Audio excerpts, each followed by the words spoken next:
بسم الله الرحمن الرحيم. الحمد لله واشهد ان لا اله الا الله وحده لا شريك له واشهد ان محمدا عبده ورسوله صلى الله عليه وعلى اله وصحبه وسلم تسليما كثيرا الى يوم الدين. ثم اما بعد،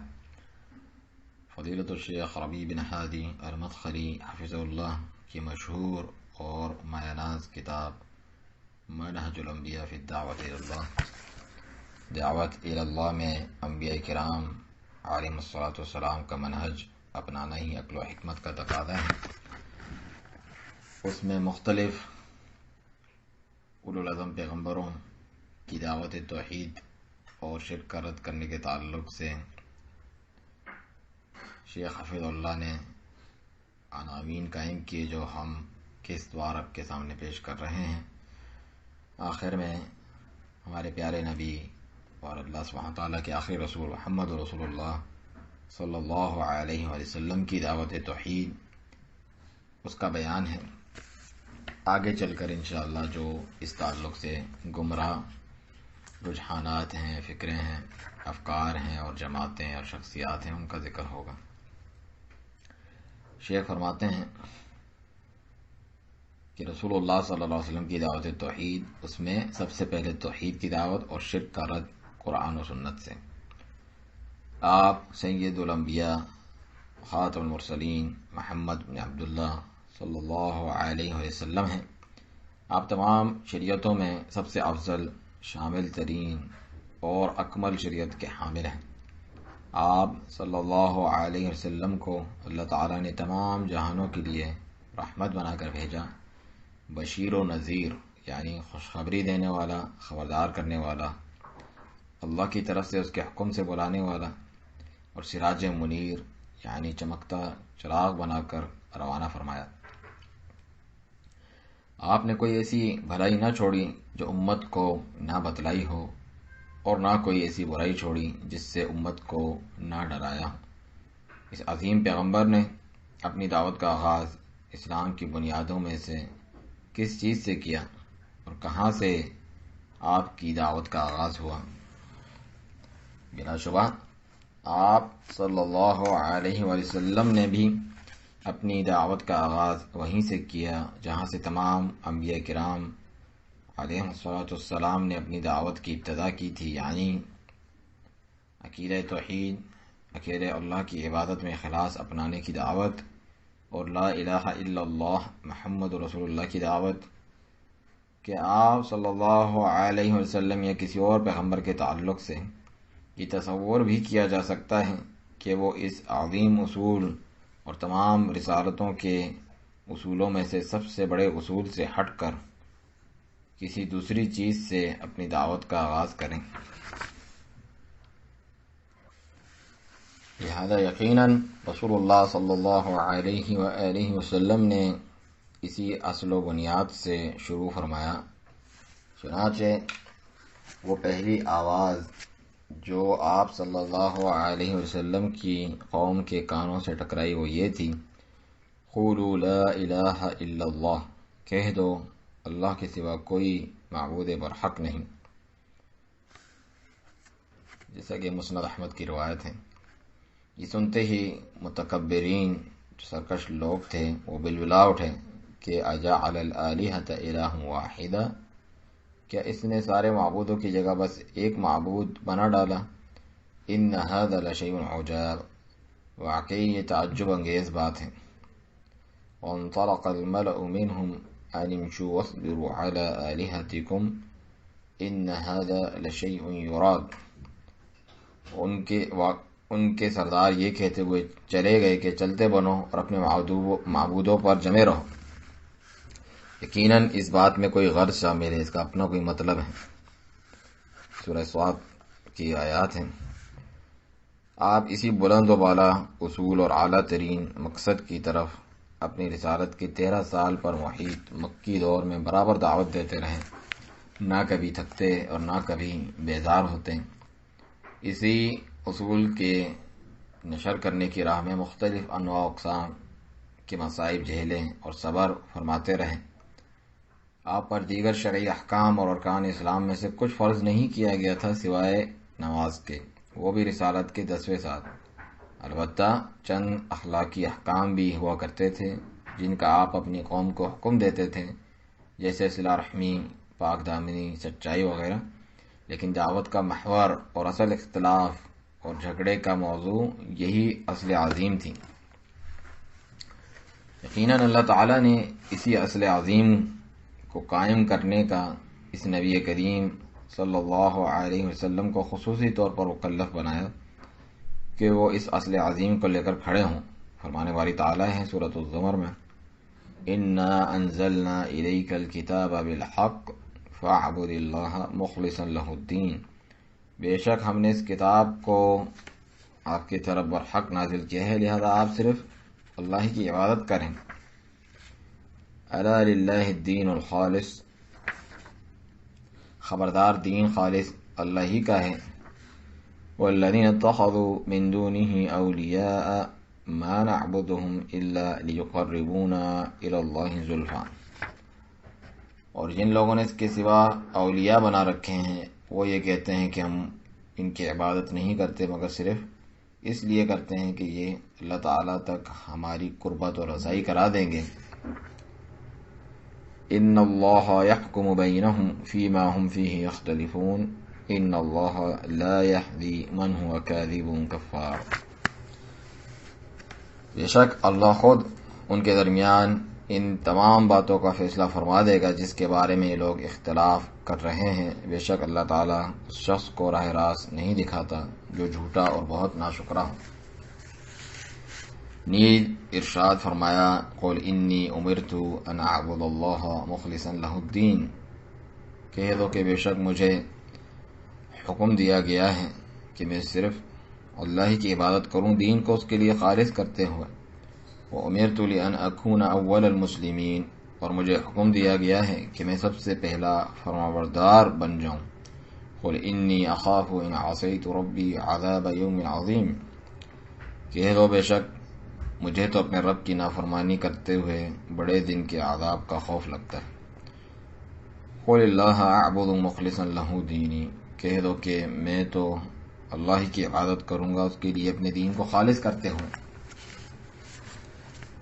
اور فرمایا، قُلْ إِنَّ صَلَاتِي وَنُسُكِي وَمَحْيَايَ وَمَمَاتِي لِلَّهِ رَبِّ الْعَالَمِينَ، سورۃ الانعام میں کہہ دو میری نماز، میری قربانی،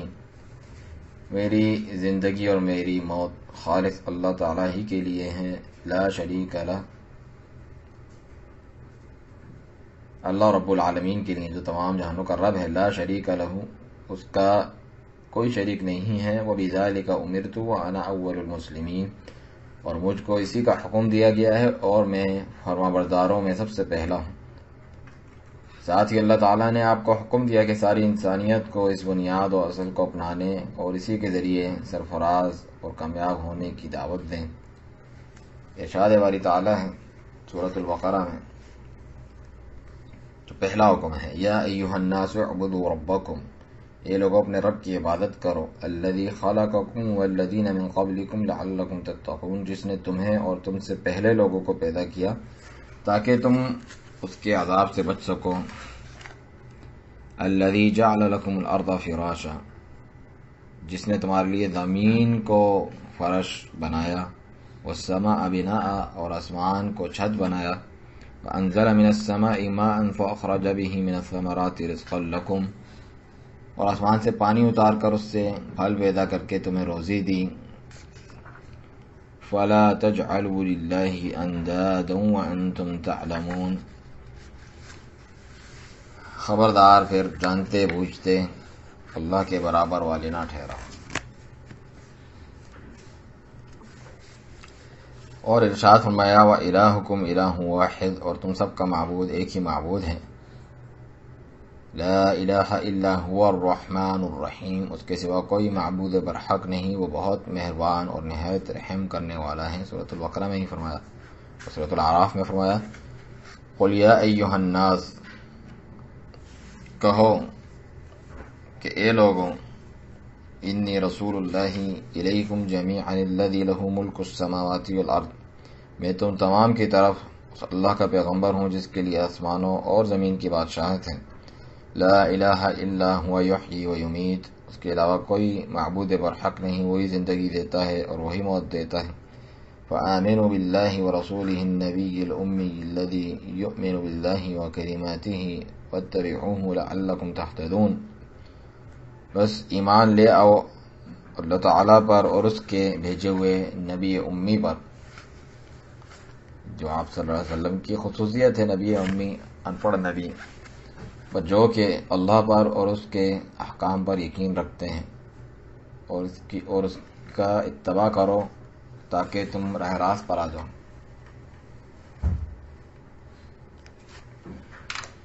اس موضوع پر کئی آیات ہیں جن میں سے چند ہی ہم نے پیش کی تاکہ توحید کی دعوت کے تعلق سے محمد رسول اللہ صلی اللہ علیہ وسلم کے منہج کی مثال بیان ہو سکے. جہاں تک سنت کی بات ہے تو اس میں بہت سی احادیث سے بات یہ ثابت ہوگا کہ آپ علیہ الصلوۃ والسلام کی دعوت کا آغاز بھی توحید سے ہوا اور اختتام بھی توحید پر ہوا، اور ان کے درمیان بھی آپ صلی اللہ علیہ وآلہ وسلم نے زندگی بھر اس کو جاری رکھا. عمرو بن عبسہ السلمی رضی اللہ عنہ سے روایت ہے، فرمایا كنت وانا في الجاهلية أظن أن الناس على ضلالة وأنهم ليسوا على شيء وهم يعبدون الأوثان، وسمعت برجل بمكة يخبر أخبارا فقعدت على راحلتي فقدمت عليه. اور آگے تک طویل حدیث ہے، اس کا عربی متن جو ہے، جو طویل حدیث ہیں اس کا ہم صرف انشاءاللہ ترجمہ پڑھیں گے. صحیح مسلم وغیرہ کی روایت ہیں. تو آپ فرماتے ہیں میں زمانہ جاہلیت میں لوگوں کو گمراہ تصور کرتا تھا اور سمجھتا تھا کہ وہ کسی حقیقت پر نہیں ہیں، کوئی حق نہیں ہے ان کے پاس، اور لوگ اوثان کی پرستش کرتے تھے. اوثان آپ جانتے ہیں وثن کی جمع ہے، جس طرح اصنام صنم کی جمع ہے. صنم اور وثن میں یہ فرق ہے، صنم ایک بت ہوتا ہے تراشا ہوا، جبکہ وثن اس سے زیادہ وسیع ہے جس کی بھی اللہ کے سوا عبادت کی جاتی ہے، چاہے وہ قبر مزار ہی کیوں نہ ہو. تو اس میں بہت سے لوگوں کا رد ہے کہ جو صرف سمجھتے ہیں کہ بتوں کی عبادت شرک ہے، اور یہ قبر پرستی، شرکیات، اولیاء انبیاء کو پکارنا شرک نہیں. بہرحال اور لوگ اوثان کی پرستش کرتے تھے. میں نے مکہ کے ایک آدمی کے متعلق سنا کہ وہ مختلف خبریں دیتا ہے. میں سوار ہو کر مکہ آیا. اس وقت محمد صلی اللہ علیہ وسلم چھپ چھپ کر دین کی دعوت دے رہے تھے اور آپ کی قوم آپ کے خلاف ہو گئی تھی. میں چھپ کر آپ کے متعلق معلومات حاصل کرتا رہا یہاں تک کہ آپ کے پاس پہنچ گیا. میں نے آپ صلی اللہ علیہ وسلم سے پوچھا آپ کون ہیں؟ آپ نے جواب دیا میں اللہ کا نبی ہوں. میں نے کہا نبی کیا ہوتا ہے؟ فرمایا اللہ تعالیٰ نے مجھے اپنا پیغمبر بنا کر بھیجا ہے. میں نے سوال کیا کن چیزوں کا حکم دے کر بھیجا ہے؟ تو آپ صلی اللہ علیہ وسلم نے کیا فرمایا اس کے جواب میں کہ ارسلنی بصلۃ الارحام وکسر الاوثان وان یوحد اللہ لا یشرک به شیء. فرمایا مجھے صلہ رحمی یعنی رشتے ناطے جوڑنے کا، اوثان کو توڑنے کا، اللہ کی توحید اور اس کے ساتھ کسی کو شریک نہ ٹھہرانے کا حکم دے کر بھیجا ہے. میں نے کہا اس دعوت میں آپ کے ساتھ کون ہے؟ جواب دیا ایک آزاد اور ایک غلام. کہتے ہیں اس وقت آپ پر ایمان لانے والوں میں آزاد ابو بکر صدیق اور غلام بلال رضی اللہ عنہما شامل تھے. اسی طرح دوسری حدیث جس وقت عمرو بن العاص اور عبداللہ بن ربیعہ المخزومی مشرکین مکہ کی جانب سے حبشہ کے بادشاہ نجاشی کے دربار میں پہنچے اور انہوں نے نجاشی کو ان مسلمانوں کے خلاف اکساتے ہوئے کہا تھا جو ہجرت کر کے حبشہ میں پناہ لینے پر مجبور ہو گئے تھے کہ ایھا الملک انہ قد صاب الى بلدک منا غرمان سفہاء فارقوا دین قومہم ولم يدخلوا فی دینک. یہ مسند احمد وغیرہ کی روایت ہیں کہ اے بادشاہ آپ کے ملک میں کچھ نہ سمجھ یعنی بیوقوف نوجوان بھاگ کر آئے ہیں ہماری طرف سے. انہوں نے اپنی قوم کا دین چھوڑ دیا ہے اور لیکن آپ کے دین میں بھی داخل نہیں ہوئے ہیں، بلکہ ایک نیا دین ایجاد کیا ہے جسے نہ ہم جانتے ہیں، اور نہ آپ نجاشی نے مسلمانوں سے سوال کیا وہ کون سا دین ہے جس کے لیے تم نے اپنی قوم کو چھوڑا، نہ میرے دین میں داخل ہوئے اور نہ ہی دوسری قوموں کے دین میں۔ مسلمانوں کے ترجمان جعفر بن ابی طالب رضی اللہ عنہ نے کہا، اے بادشاہ، ہم ایسی قوم تھے جو جاہلیت میں مبتلا تھی، ہم بتوں کو پوجتے، مردار کھاتے، بدکاریاں کرتے، رشتہ داروں سے تعلق توڑتے اور ہمسایوں سے بدسلوکی کرتے تھے، اور ہم میں سے طاقتور کمزور کو کھا رہا تھا۔ ہم ایسی حالت میں تھے کہ اللہ نے ہم میں سے ایک رسول بھیجا جس کے اعلیٰ نسب ہونے، سچائی، امانت داری اور پاک دامنی سے ہم اچھی طرح واقف تھے۔ اس نے ہمیں کیا دعوت دی؟ اس نے ہمیں اللہ کی طرف بلایا اور سمجھایا کہ ہم اللہ کی وحدانیت پر ایمان لائیں اور اس کی عبادت کریں، اس کے علاوہ جن پتھروں اور اوثان، بت، قبر، مزار جو بھی ہوں کہ ہمارے باپ دادا عبادت کرتے تھے انہیں چھوڑ دیں۔ اس نے ہمیں سچ بولنے، امانت ادا کرنے، رشتے ناطے جوڑنے، پڑوسی سے اچھا سلوک کرنے اور حرام کاری اور خون ریزی سے باز رہنے کا حکم دیا،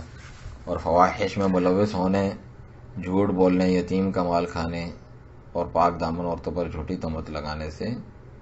منع فرمایا۔ اس نے ہمیں یہ بھی حکم دیا کہ ہم صرف اللہ کی عبادت کریں، اس کے ساتھ کسی کو شریک نہ کریں۔ جعفر رضی اللہ عنہ نے اسی طرح کے احکام اسلام گنائے، پھر کہا، ہم نے اس پیغمبر کو سچا مانا، اس پر ایمان لائے، اس کے لائے ہوئے دین کی پیروی کی، چنانچہ ہم نے صرف اللہ تعالیٰ کی عبادت کی، اس کے ساتھ کسی کو شریک نہیں کیا، اور جن باتوں کو اس پیغمبر نے حرام بتایا انہیں حرام مانا، اور جن کو حلال بتایا انہیں حلال جانا۔ اس پر ہماری قوم ہم سے بگڑ گئی، اس نے ہم پر ظلم و ستم کیا اور ہمیں ہمارے دین سے پھیرنے کے لیے آزمائشوں اور سزاؤں سے دوچار کیا تاکہ ہم اللہ کی عبادت چھوڑ کر بت و اوثان پرستی کی طرف پلٹ جائیں، اور جن گندی چیزوں کو ہم حرام سمجھتے تھے انہیں حلال سمجھنے لگے۔ جب انہوں نے ہم پر بہت قہر و ظلم کیا، زمین تنگ کر دی اور ہمارے دین کے درمیان رکاوٹ بن کر کھڑے ہو گئے، تو ہم نے دوسروں پر آپ کو ترجیح دیتے ہوئے آپ کے ملک کی راہ لی اور آپ کی پناہ میں رہنا پسند کیا، اس امید پر کہ اے بادشاہ، آپ کے پاس ہم پر ظلم نہیں کیا جائے گا۔ تیسری حدیث، ہرقل روم کے بادشاہ نے صلح حدیبیہ کے وقفے میں اللہ کے رسول صلی اللہ علیہ وسلم کا حال ابو سفیان رضی اللہ عنہ جو اس وقت مسلمان نہیں ہوئے سے پوچھا، ماذا یأمرکم، وہ تمہیں کن باتوں کا حکم دیتے ہیں؟ ابو سفیان رضی اللہ عنہ نے جواب دیتے ہوئے کہا، اعبدوا اللہ وحدہ ولا تشرکوا به شیئا واترکوا ما یقول آباؤکم ویأمرنا بالصلاة والصدق والعفاف والصلہ۔ یہ صحیح بخاری کی طویل حدیث کا ٹکڑا ہے۔ وہ کہتے ہیں کہ صرف اللہ کی عبادت کرو، اس کے ساتھ کسی چیز کو شریک نہ ٹھہراؤ، تمہارے باپ دادا جو کچھ کہتے ہیں اس کو چھوڑ دو، اور وہ ہمیں نماز، سچائی، پاک دامنی اور قرابت داروں کے ساتھ حسن سلوک کا حکم دیتے ہیں۔ یہ تمام احادیث ہم پر آپ صلی اللہ علیہ وسلم کی مکی و مدنی زندگی کی دعوت کو واضح کرتی ہیں۔ آگے عنوان قائم کرتے ہیں، عقیدہ توحید لا الہ الا اللہ کی وجہ سے آپ صلی اللہ علیہ وسلم کے صحابہ رضی اللہ عنہم پر مسائل۔ رسول اللہ صلی اللہ علیہ وسلم کے صحابہ کرام رضی اللہ عنہم کو عقیدہ توحید، ایک اللہ کی عبادت کو مضبوطی سے تھام لینے اور شرک و کفر کو اٹھا پھینکنے کی وجہ سے بے پناہ مصائب کا شکار ہونا پڑا۔ عبداللہ بن مسعود رضی اللہ عنہ سے روایت ہے، فرمایا، اول من اظہر الاسلام سبعۃ،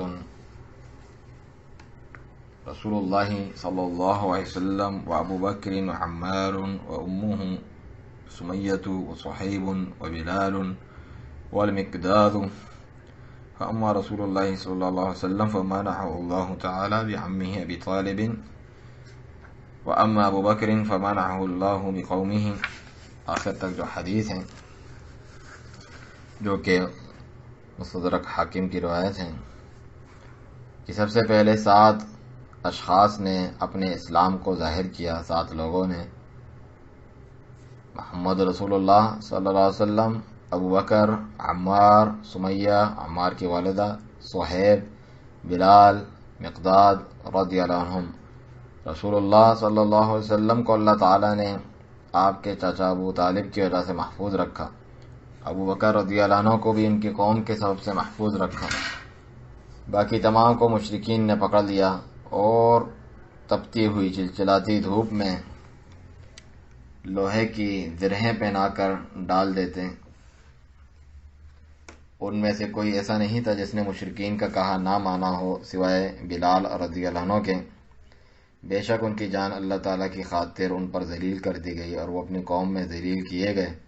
ان کی گردن میں رسی ڈال کر لڑکوں کے حوالے کر دیا جاتا، وہ ان کو مکہ کے گلی کوچوں میں گھسیٹتے پھرتے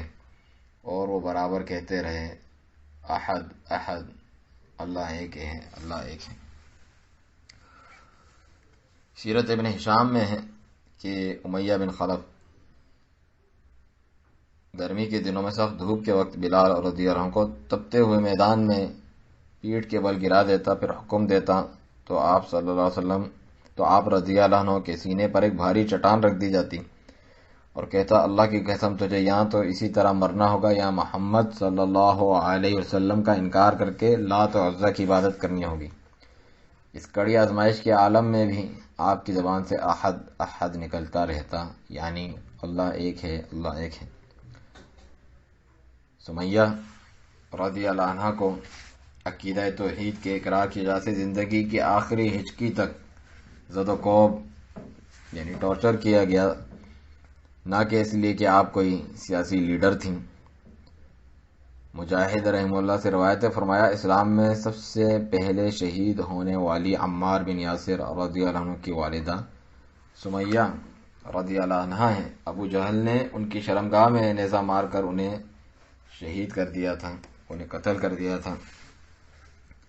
طبقات ابن سعد کی روایت ہے۔ ابن سعد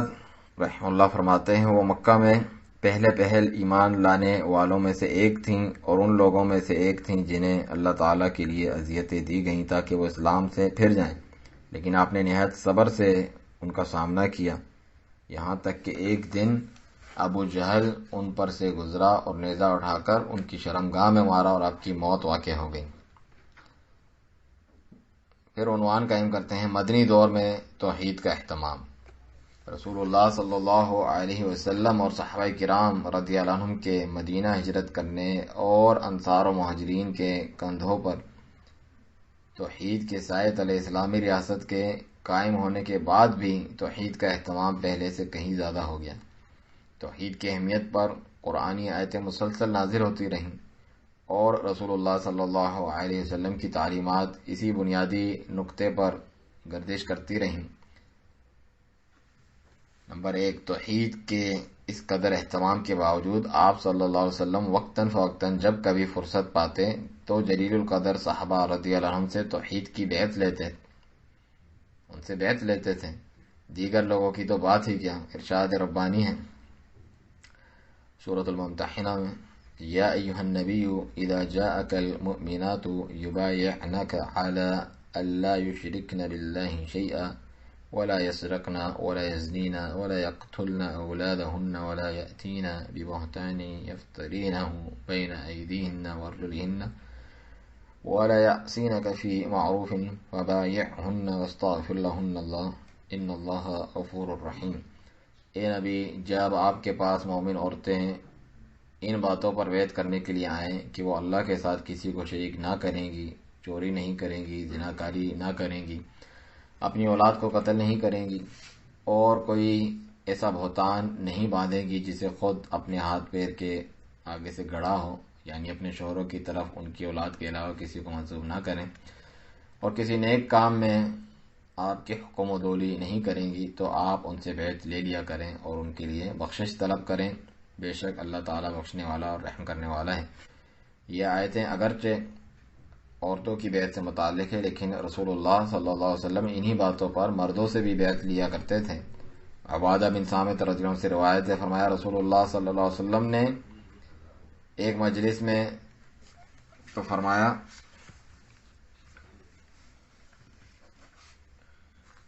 تبايعوني على ألا تشركوا بالله شيئا ولا تسرقوا ولا تزنوا ولا تقتلوا أولادكم، قرأ الآية التي أخذت على النساء إذا جاءك المؤمنات. مجھ سے بیعت کرو کہ اللہ تعالیٰ کے ساتھ کسی کو شریک نہ کرو گے، چوری اور زناکاری نہیں کرو گے، اپنی اولاد کو قتل نہ کرو گے. سورۃ الممتحنہ کی آیت اذا جاءک المؤمنات میں عورتوں سے جن جن باتوں پر بیعت لینے کا حکم دیا گیا تھا، آپ نے مردوں سے انہی باتوں پر بیعت لی. فمن وفى منكم فأجره على الله ومن أصاب من ذلك شيئا فعوقب به فهو كفارة له ومن أصاب من ذلك شيئا فستره الله تبارك وتعالى عليه فهو إلى الله إن شاء غفر له وإن شاء عذبه. پھر فرمایا جس نے اس بیعت کو پورا کیا اس کا ثواب اللہ پر ہے، جو ان گناہوں کا مرتکب ہوا سوائے شرک کے اور دنیا میں ہی سزا دیا گیا، یہ سزا اس کے لیے کفارہ بن جائے گی، اور جو ان کا مرتکب ہوا اور اللہ تعالیٰ نے اس کے گناہوں پر پردہ ڈال دیا، اس کا معاملہ آخرت میں اللہ تعالیٰ کے سپرد ہے، چاہے تو اس کو بخشے یا عذاب دے. یہ صحیح بخاری اور مسلم وغیرہ کی روایت ہے. امام ابن کثیر رحمہ اللہ نے کئی ایسی آیات ذکر کی ہیں جن سے یہ ثابت ہوتا ہے کہ آپ صلی اللہ علیہ وسلم اس آیت کے مضمون کی بیعت عورتوں سے لیا کرتے تھے. اس سلسلے میں آپ نے عائشہ، امیمہ بنت رقیقہ، ام عطیہ، سلمہ بنت قیس جو کہ رسول اللہ صلی اللہ علیہ وسلم کی خالہ تھیں، رائطہ بنت سفیان الخزاعیہ رضی اللہ عنہ کی روایت کو ذکر کر کے فرمایا. ان تمام کے حوالے کتاب میں دیے ہوئے ہیں. آپ صلی اللہ علیہ وسلم عورتوں سے ان باتوں کی پابندی کی بیعت لیتے تھے. پھر آپ نے ابن عباس رضی اللہ عنہما کی روایت اور دیگر احادیث کو ذکر فرمایا. میں کہتا ہوں، یعنی شیخ ربیع حفظہ اللہ، اسی طرح سے آپ صلی اللہ علیہ وسلم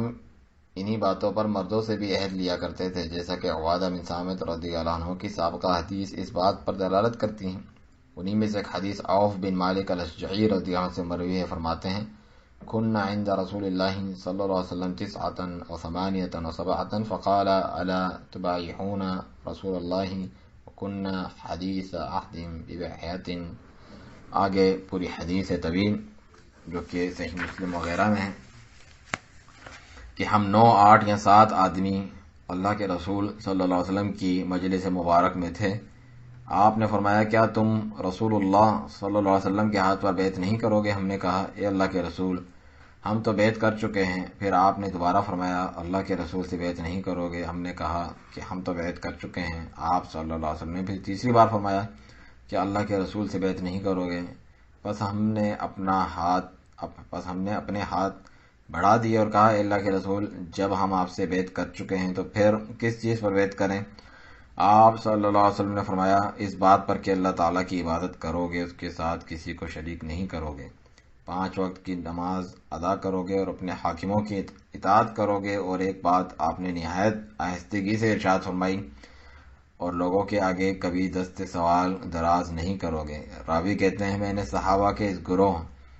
جنہوں نے بیعت کی تھی کہ بعض لوگوں کو دیکھا کہ ان کا چابک بھی زمین پر گر جاتا تو کسی کو اٹھا کر دینے کے لیے نہیں کہتے تھے. نمبر 2 یہ کہ آپ صلی اللہ علیہ وسلم اپنے داعیان، مبلغوں، معلموں، قاضیوں اور گورنروں کو مختلف ممالک کے بادشاہوں اور جابروں کے پاس توحید کی دعوت دے کر بھیجتے تھے.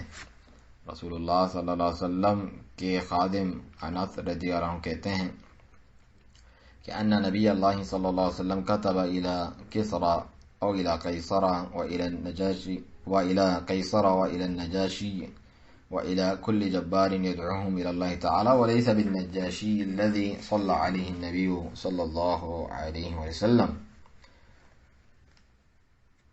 صحیح مسلم وغیرہ میں روایت ہے کہ بے شک اللہ کے نبی صلی اللہ علیہ وسلم نے کسرا، قیصر، نجاشی اور ہر جابر حکمران کو خط لکھ کر اللہ تعالیٰ کی طرف بلایا. یہاں نجاشی سے مراد وہ نجاشی اسمحہ رضی اللہ عنہ نہیں ہے کہ جن کی نماز جنازہ غائبانہ آپ صلی اللہ علیہ وسلم نے ادا فرمائی تھی. آپ علیہ الصلوۃ والسلام نے قیصر کی جانب جو خط روانہ کیا اس سے معلوم ہوتا ہے کہ اس خط کے ذریعے آپ کا مقصد توحید کی دعوت دینی تھی جو مندرجہ ذیل الفاظ پر مشتمل تھا: بسم اللہ الرحمن الرحیم من محمد عبد اللہ ورسولہ الی ہرقل عظیم الروم. عظیم الروم سلام علی من اتبع الہدى اما بعد فإنی ادعوک بدعایت الاسلام اسلم تسلم یؤتک اللہ اجرک مرتین وإن تولیت فإن علیک اسم العریسیین. اور یہ آیت پڑھی، یعنی اللہ کے نام سے جو بڑا مہربان اور نہایت رحم کرنے والا ہے. اللہ کے بندے اور اس کے رسول محمد صلی اللہ علیہ وسلم کی جانب سے شاہ روم ہرقل کی جانب سلامتی ہو اس پر جس نے ہدایت کی پیروی کی. میں آپ کو اسلام کے منشور کی طرف بلاتا ہوں، اسلام لائیں گے تو سلامتی پائیں گے، اللہ تعالیٰ آپ کو دوہرا اجر عطا فرمائے گا، اور اگر آپ نے منہ موڑا تو آپ پر آپ کی رعایا کا بھی گناہ ہوگا. پھر آپ یہ آیت لکھواتے سورہ آل عمران کی، قل یا اہل الکتاب تعالوا الى کلمۃ سواء بیننا وبینکم الا نعبد الا اللہ ولا نشرک به شیئا ولا يتخذ بعضنا بعضا اربابا من دون اللہ فان تولوا فقولوا اشهدوا بأننا مسلمون. اے اہل کتاب، ایک ایسی بات کی طرف آؤ جو ہمارے اور تمہارے درمیان یکساں ہے، برابر ہے، وہ یہ کہ ہم اللہ تعالیٰ کے سوا کسی اور کی عبادت نہ کریں، اس کے ساتھ کسی چیز کو بھی شریک نہ کریں، اور اللہ تعالیٰ کے سوا ایک دوسرے کو رب نہ بنائیں. پھر یہ لوگ اگر منہ پھیر لیں تو کہہ دیجئے تم گواہ رہو کہ بے شک ہم مسلمان ہیں. جس وقت یہ خط ہرقل کے پاس پہنچا، اس نے قریش کے قافلے سے ابو سفیان بن حرب رضی اللہ عنہ جو اس وقت کافر تھے ان کو بلا بھیجا. وہ اس مدت میں تجارت کے لیے ملک شام آئے ہوئے تھے، جس میں کہ آپ صلی اللہ علیہ وسلم نے قریش اور ابو سفیان سے حدیبیہ کے مقام پر 10 سال کے لیے صلح کی تھی. وہ ایلیا یعنی یروشلم میں کیسر کے پاس لائے گئے. اس نے آپ صلی اللہ علیہ وسلم کے تعلق سے ابو سفیان سے کئی سوالات کیے، جن میں سے ایک سوال یہ تھا، ماذا یأمرکم، یہ پیغمبر تمہیں کن باتوں کا حکم دیتا ہے؟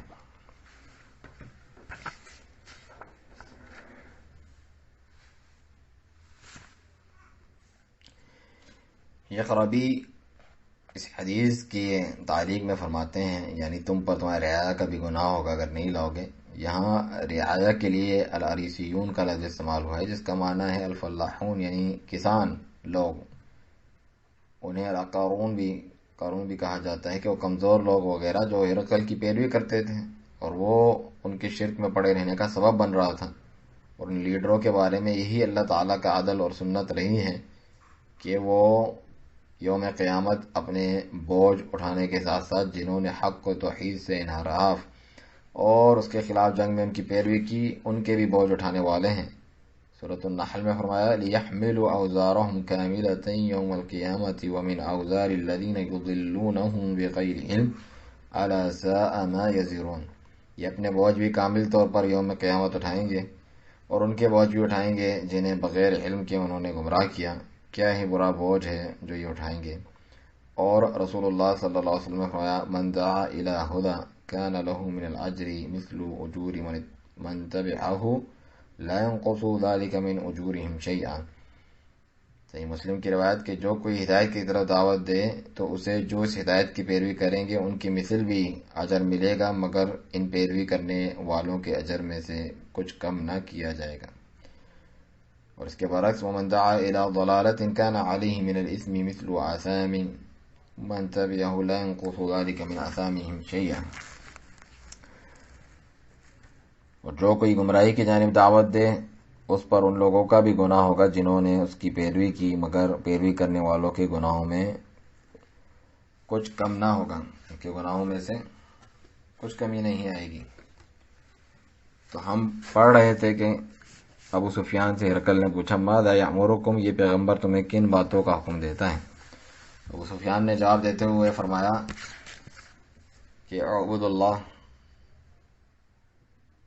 ابو سفیان اور رضی اللہ عنہ نے جواب دیتے ہوئے فرمایا کہ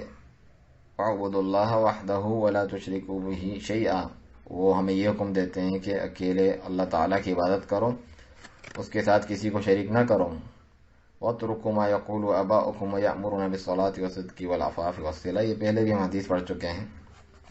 کہ تمہارے باپ دادا جو کچھ کہتے ہیں اسے چھوڑ دو، اور وہ ہمیں نماز، سچائی، پاک دامنی اور صلہ رحمی کا حکم دیتے ہیں. تیسری بات یہ کہ رسول اللہ صلی اللہ علیہ وسلم اپنی فوج کو کلمہ توحید کی سربلندی کی خاطر، تو ہم عرض کر رہے تھے کہ رسول اللہ صلی اللہ علیہ وسلم اپنے فوج کو کلمہ توحید کی سربلندی کی خاطر فی سبیل اللہ جہاد کے لیے تیار کرتے اور فرماتے من قاتل لتکون کلمۃ اللہ العلیٰ فہو فی سبیل اللہ، سے بخاری مسلم وغیرہ کی روایت کہ جو شخص اس لیے لڑتا ہے کہ اللہ کا کلمہ سر بلند ہو، ایسے شخص کا جہاد ہی جہاد فی سبیل اللہ ہے، اللہ کی راہ میں حقیقی طور پہ۔ مکمل حدیث میں کسی اس طریقے کے الفاظ ہیں کہ کسی نے رسول اللہ صلی اللہ علیہ وسلم سے سوال کیا کہ ایک شخص غصے میں یا عصبیت میں یا مال غنیمت کے لیے یا اپنے چرچے اور شہرت کے لیے، دکھلاوے ریاکاری کے لیے لڑتا ہے،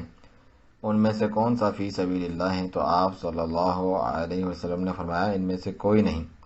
بلکہ جو اس لیے لڑتا ہے کہ اللہ کا کلمہ بلند ہو، ایسے شخص کا جہاد ہی حقیقت میں جہاد فی سبیل اللہ ہے۔ تو آپ صلی اللہ علیہ وسلم اپنے کمانڈروں کو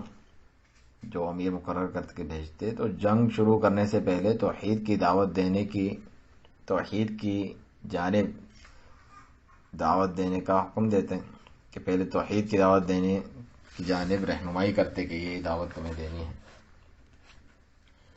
بریدہ بن الحصیب رضی اللہ عنہ اپنے والد سے روایت کرتے ہیں کانا رسول اللہ صلی اللہ علیہ وسلم اذا بعث امیرا علی سریۃ او جیش اوصاهم بتقوى الله في خاصة نفسه وبمن معه من المسلمين خيرا وقال اذا لقيت عدوك من المشركين فادعهم الى احدى ثلاث خصال او خلال۔ تو پھر آگے یہ طویل حدیث ہے صحیح مسلم وغیرہ کی، ہم اس کا ترجمہ آپ کو بتاتے ہیں کہ جب بھی رسول اللہ صلی اللہ علیہ وسلم کسی شریعہ اس جنگ کو کہتے ہیں، جو شریعہ جو ہوتی ہے وہ جنگ ہوتی ہے جس میں آپ صلی اللہ علیہ وسلم بذات خود شریک نہ ہوئے بلکہ اپنے لشکر کو روانہ فرمایا، اور جس جنگ میں آپ صلی اللہ علیہ وسلم خود بنفس نفیس شریک ہوں اسے غزوہ کہا جاتا ہے۔ تو جب بھیجتے یا فوج کو روانہ کرتے تو اس کے کمانڈر کو اپنے اور اپنے مسلمان ساتھیوں کے تعلق سے، ان کے متعلق اللہ سے ڈرنے اور بھلائی اختیار کرنے کی تاکید کرتے اور فرماتے جب تم مشرکین میں سے دشمنوں کا سامنا کرو تو انہیں 3 باتوں یا خصلتوں کی دعوت دو، اگر ان 3 میں سے کسی ایک کو مان لیں تو ان کے اس مان لینے کو قبول کرو اور ان کے ساتھ جنگ سے رک جاؤ،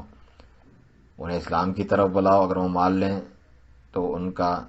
ایمان قبول کر لو اور ان سے جنگ کرنے سے رک جاؤ، پھر انہیں اپنے مقام سے دار المہاجرین یعنی مدینہ نبویہ منتقل ہو جانے کی دعوت دو، اگر وہ دعوت اسلام کا انکار کر دیں ان سے جزیہ مانگو، اگر وہ اس کو مان لیں تو تم بھی ان کو مان لو اور ان سے رک جاؤ، اگر وہ اس کا بھی انکار کر دیں تو پھر اللہ تعالیٰ سے مدد طلب کر کے ان سے جنگ کرو، اور اگر تم نے کسی قلعے والوں کا محاصرہ کر لیا اور وہ تم سے مطالبہ کریں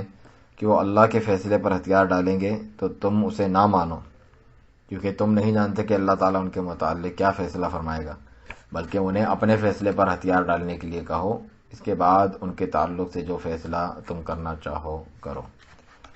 حدیث بریدہ رضی اللہ عنہ کی مانند حدیث نعمان بن مقرن المزنی رضی اللہ عنہ بھی ہے، جس کی جانب مسلم، ابو داؤد، ابن ماجہ نے اپنے اس قول کے ذریعے اشارہ فرمایا ہے کہ علقمہ نے فرمایا میں نے مقاتل بن حیان سے بیان کیا تو انہوں نے فرمایا مجھے مسلم بن حیثم نے نعمان بن مقرن رضی اللہ عنہ سے، انہوں نے نبی کریم صلی اللہ علیہ وسلم سے اس جیسی روایت بیان کی ہے۔ چوتھی بات یہ ہے کہ رسول اللہ صلی اللہ علیہ وسلم نے معاذ بن جبل رضی اللہ عنہ کو یمن کا گورنر، قاضی اور معلم بنا کر بھیجا اور اپنی وصیت میں فرمایا انک تأتی قوما من اہل الکتاب فلیکن اول ما تدعوہم الیہ شہادۃ لا الہ الا اللہ وفی روایت الی ان یوحدوا اللہ وانی رسول اللہ فإنهم أطاعوك لذلك فأخبرهم أن الله فرض عليهم 5 صلوات في كل يوم وليلة، اور آخر تک جو حدیث ہے اور کافی مشہور حدیث ہے صحیح بخاری مسلم وغیرہ کی کہ بلا شبہ تم ایک اہل کتاب قوم کے پاس جا رہے ہو، انہیں سب سے پہلے لا الہ الا اللہ کی گواہی دینے کی طرف بلاؤ، دوسری روایت میں انہیں اللہ کی توحید اور میری رسالت کی طرف بلاؤ، اگر انہوں نے تمہارا کہا مان لیا تو انہیں بتاؤ کہ اللہ نے ان پر دن و رات میں، شب و روز میں 5 نمازیں فرض فرمائی ہیں، پھر اگر وہ اس میں بھی تمہارا کہا مان لیں تو انہیں بتاؤ کہ اللہ تعالیٰ نے ان پر صدقہ یعنی جو زکوٰۃ ہے فرض کی ہے، جو ان کے مالداروں سے لے کر انہی کے فقراء پر خرچ کی جائے گی۔ اگر اسے بھی مان لیں تو تم زکوٰۃ لیتے وقت ان کے نفیس اور پسندیدہ مالوں سے دور رہو، جان بوجھ کر وہی نہ لو، اور مظلوم کی بد دعا سے بچو، کیونکہ اس کے اور اللہ تعالیٰ کے درمیان کوئی پردہ نہیں، کوئی آڑ نہیں۔ تو اس میں کوئی شک نہیں کہ آپ صلی اللہ علیہ وسلم اپنے تمام داعیان، عمراء اور قاضیوں کو اس قسم کی وصیت فرمایا کرتے تھے۔ پانچویں بات یہ ہے کہ اللہ تعالیٰ نے توحید کو قائم کرنے اور زمین کو شرک کی نجاست سے پاک کرنے کے لیے ہی جہاد کو فرض کیا۔ فرمانے والی تعالیٰ ہیں وقاتلوہم، اور ان سے جنگ قتال کرتے رہو، حتی لا تکون فتنہ، یہاں تک کہ فتنہ یعنی شرک باقی نہ رہے، ویکون الدین للہ، اور دین اللہ کا ہو جائے، فانتہوا فلا عدوان الا علی الظالمین، پھر اگر وہ رک جائیں تو تم بھی رک جاؤ، زیادتی ظالموں پر ہی ہے۔ ابن جریر رحمہ اللہ صاحب کی تفسیر کرتے ہوئے لکھتے ہیں اللہ تعالیٰ اپنے نبی صلی اللہ علیہ وسلم کو فرماتا ہے کہ آپ ان مشرکین سے جو آپ سے لڑتے ہیں اس وقت تک جہاد کرتے رہیں جب تک فتنہ ختم نہ ہو جائے، یعنی یہاں تک کہ اللہ تعالیٰ کے ساتھ شرک باقی نہ رہے، اور یہاں تک کہ اس کے سوا کسی کی عبادت نہ ہو، اوثان، باطل خداؤں اور شریکوں کی عبادت ختم ہو جائے، اور عبادت اور اطاعت اصنام و اوثان وغیرہ کے بجائے صرف اللہ تعالیٰ اکیلے کی ہوں۔ قتادہ رحمہ اللہ کہتے ہیں جب تک شرک ختم نہ ہو۔ انہوں نے اس تفسیر کی سندیں قتادہ، مجاہد، سدی اور ابن عباس رضی اللہ عنہما تک پہنچائی ہیں۔ پھر فرماتے ہیں اس موقع پر جو اللہ تعالیٰ نے دین کا ذکر کیا ہے، اس سے مراد اوامر اور نواہی، یعنی جن چیزوں کا حکم دیا گیا اور جن سے منع کیا گیا ہے، ہمیں اللہ تعالیٰ کی عبادت اور اطاعت ہیں۔ پھر فرمایا اسی میں سے العشاء کا یہ شعر بھی ہے، پھر عربی میں وہ شعر ذکر کیا ہے۔ پھر آپ نے اس کی سند کو رابی تک پہنچایا۔ وَيَكُونَ الدِّينُ لِلَّهِ کے متعلق ارشاد فرماتے ہیں یہاں تک کہ اللہ تعالیٰ کے علاوہ کسی کی عبادت نہ کی جائے، اور وہ لا الہ الا اللہ ہے۔ رسول اللہ صلی اللہ علیہ وسلم نے اسی کی دعوت دی اور اسی کے لیے جہاد فرمایا۔ ابو ہریرہ رضی اللہ عنہ فرماتے ہیں کہ رسول اللہ صلی اللہ علیہ وسلم نے فرمایا امرت ان اقاتل الناس حتى يقولوا لا الہ الا اللہ فمن قال لا الہ الا اللہ عصم منی ماله ونفسه الا بحقه وحسابه على اللہ۔ صحیح بخاری کی روایت، مجھے حکم دیا گیا ہے کہ میں لوگوں سے اس وقت تک جہاد کروں جب تک کہ وہ لا الہ الا اللہ کا اقرار نہ کر لیں، جس نے یعنی قتال کا حکم دیا گیا، جس نے لا الہ الا اللہ کہہ دیا کے صحیح معنی علم کے اعتبار سے، تو اس نے مجھ سے اپنا مال اور جان بچا لیا مگر اسلام کے حق سے، اور اس کا حساب اللہ تعالیٰ پر ہے۔ اسلام کے حق سے مطلب کیا ہے؟ جیسے کوئی شرعی حدود وغیرہ ہو تو ایک مسلمان کی جان لی جا سکتی ہے، جیسے شادی شدہ زانی اور قاتل وغیرہ، مگر حدود کا نفاذ حاکم وقت کی ذمہ داری ہے، نہ کہ ہر مسلمان اسے خود اپنے ہاتھ میں لے لے۔ اور امیر المؤمنین عمر بن خطاب رضی اللہ عنہ نے خلیفہ رسول ابو بکر صدیق رضی اللہ عنہ سے اس وقت یہی کہا تھا جب انہوں نے مرتد جو ہو گئے تھے، مرتدوں جن میں معنین زکوٰۃ لوگ بھی تھے، کے خلاف جہاد کا عزم کیا تھا کہ کیف تقاتل الناس وقد قال رسول اللہ صلی اللہ علیہ وسلم امرت ان اقاتل الناس حتى يقولوا لا الہ الا اللہ فمن قالها فقد عصم منی ماله ونفسه الا بحقه وحسابه على اللہ، کہ آپ لوگوں سے کیسے جنگ کریں گے جبکہ رسول اللہ صلی اللہ علیہ وسلم کا تو ارشاد ہے کہ مجھے حکم دیا گیا ہے کہ میں لوگوں سے اس وقت تک قتال کروں، جہاد کروں جب تک وہ لا الہ الا اللہ نہیں کہہ دیتے ہیں تو اپنی جان بچا لیں گے، آخر تک جو حدیث ہے۔ اس پر ابو بکر رضی اللہ عنہ نے فرمایا کہ واللہ لا اقاتلن من فرق بین الصلاۃ والزکاۃ، اللہ کی قسم میں ہر اس شخص سے ضرور جنگ کروں گا جو نماز اور زکوٰۃ میں فرق کرتا ہے۔ فإن الزکاۃ حق المال، کیونکہ بلا شبہ زکوٰۃ مال کا حق ہے۔ واللہ لو منعونی عناقا كانوا يؤدونها الى رسول اللہ صلی اللہ علیہ وسلم لاقاتلتهم على منعها۔ کہ اگر وہ ایک اللہ کی قسم اگر وہ ایک بکری کا بچہ بھی جو عہد نبوی میں دیتے تھے نہ دیں تو اس کے نہ دینے کی وجہ سے میں ان سے جنگ کروں گا۔ جابر بن عبداللہ رضی اللہ عنہ سے روایت ہے کہ رسول اللہ صلی اللہ علیہ وسلم نے فرمایا امرت ان اقاتل الناس حتى يقولوا لا الہ الا اللہ فاذا قالوا لا الہ الا اللہ عصموا مني دماءهم واموالهم الا بحقها وحسابهم على الله ثم قرأ فذكر فانما انت مذکر لست علیہم بمسیطر۔ پھر غاشیہ کی جو آیت ہے کہ مجھے،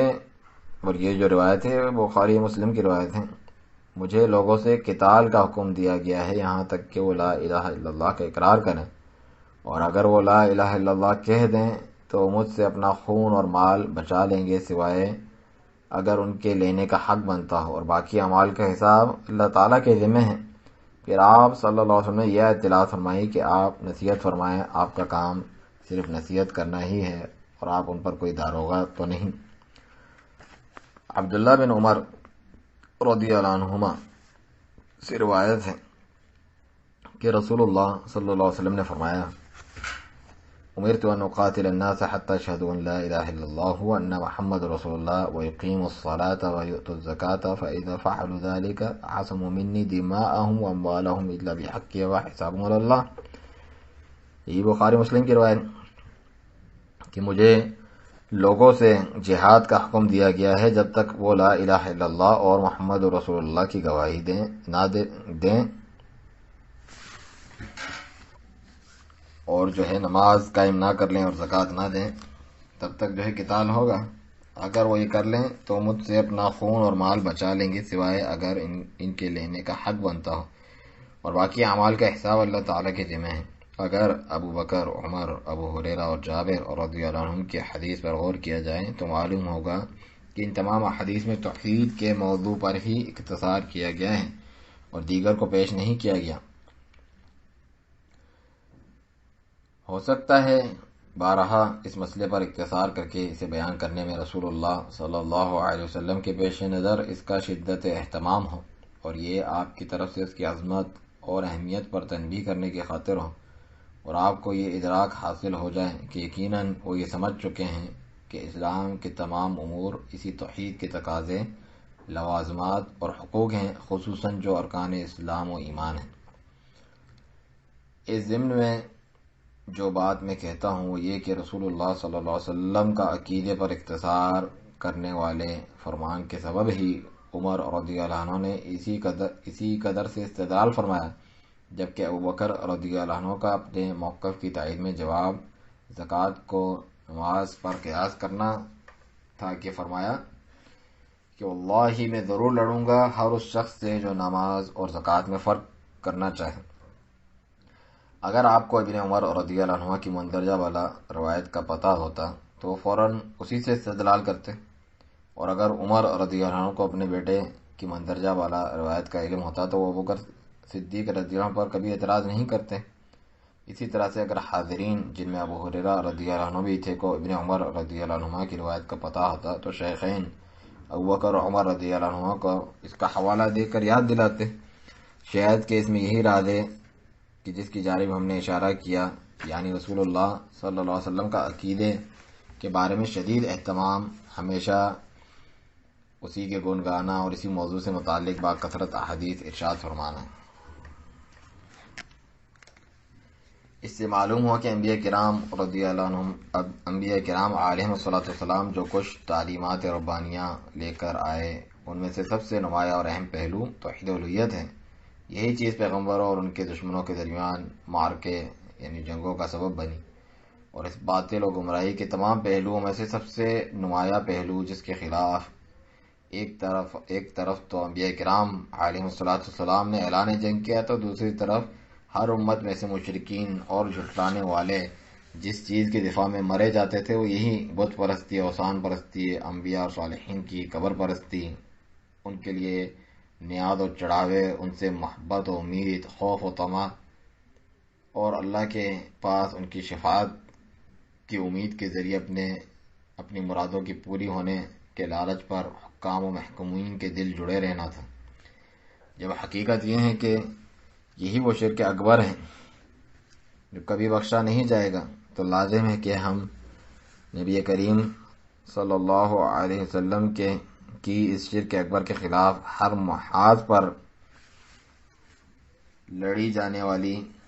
جنگ کا بھی تذکرہ کریں، جیسا کہ ہم نے پہلے انبیاء کرام علیہ السلام کا وہ منہج ذکر کیا۔ خصوصاً ہم نے گزشتہ صفحات میں امام الحنفاء اور گھٹیا بتوں کی بت شکنی کرنے والے ابراہیم علیہ السلام کی دعوت کا وہ پہلو ذکر کیا، جو اب ضروری ہے کہ ہم خود رسول اللہ صلی اللہ علیہ وسلم کی اس شرک اکبر کے خلاف جنگ، جس میں باقاعدہ ان اوثان کو توڑا گیا اور ہر اس ذریعے کو بند کر دیا گیا جس کی وجہ سے شیطان انسانوں میں سے اپنے دوستوں کے لیے اللہ کے سوا اپنی عبادت اور برابر والا قرار دینے کی راہیں نکالتا ہے،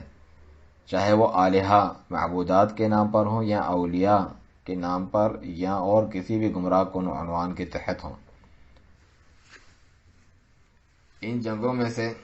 جسے قرآن مجید اور جن پر قرآن نازل ہوا صلی اللہ علیہ وسلم نے مشرکین کے خلاف چھیڑ رکھا تھا، یہ فرمان الہی بھی ہے۔